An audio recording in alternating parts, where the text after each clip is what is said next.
The best point guard to call Los Angeles' NBA home since Magic Johnson now wears a Clippers uniform.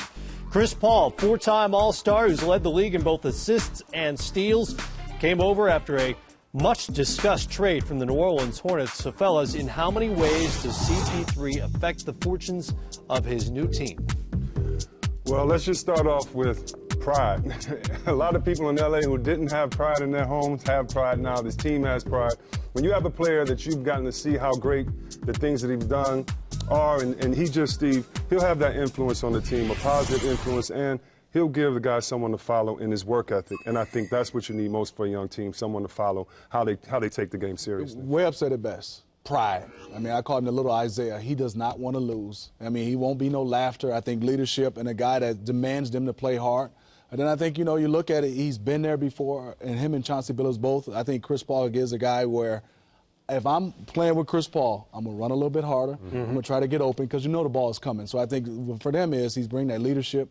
Also, he brings a guy that's going to put the ball right on the money. It's going to be great for the Clippers. Credibility instantly for a franchise that has suffered for so long in Southern California. Hope for their fans as well, and for the bigs who are willing to run the floor in particular, a whole lot of dunks because it is now Lob Angeles. You know what I want to see? I want to see one day with both the bigs just run into each other trying to get a lob.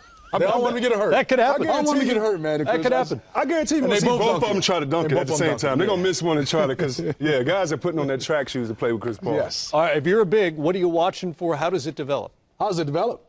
The Chris Paul? Yeah. Guess what? You get out there and just run. I think when you start to look at it right now let's start to look at Blake Griffin. We see him right here guarding Paul Gasol. But now you play with Chris Paul. Best point guard, I think, as far as getting guys open, making them play hard, and developing the play, seeing the plays two plays ahead. You see Blake Griffin get out and run. Chris Paul has the basketball. Blake Griffin, I have to point this out, Matt and Chris. He's pointing for the ball. You don't have to do that anymore. You got the three-point line pointing. You don't got to do it no more. You have Chris Paul, and now Chris Paul throws his lob and stop it. Wow. I put an arrow on this basketball and said, Chris, I'm mad at you right here. You got to throw it up a little bit higher. Oh, pressure on Lob City already. Guess what? My blue arrow, watch Lob City. Watch these fans after the dunk. They go crazy. He timed it. They are going crazy, and you get a chance to see at another level. This is what you're going to see a lot of highlights we get a chance to look at.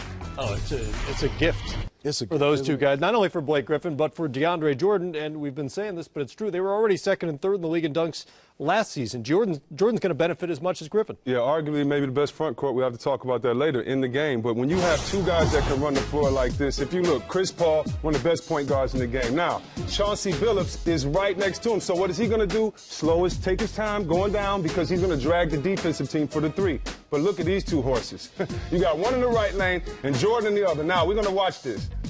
Matt Barnes and Green have a terrible decision to make. Who do they check? Do I go to Chauncey Billups up top for the three-pointer? Do I make sure I watch for the guy rolling? And what happens? We see the dribble. We see the two guys staying wide, just like coaches teach you in high school. Both are going. Look, you see Blake raising his hand again, but no, Blake, it's to your boy on the other side. I mean, they're going to pump fake guys with just raising their hand because at any time, both of these guys with a great passer that can throw no looks like Chris, it's going to be over for these guys. Way to get out in the lane, run wide like Coach taught you, Steve. Put your track shoes on. Chris, I wasn't a big, but why is Blake Griffin pointing? Is there anybody going to bounce pass it to him?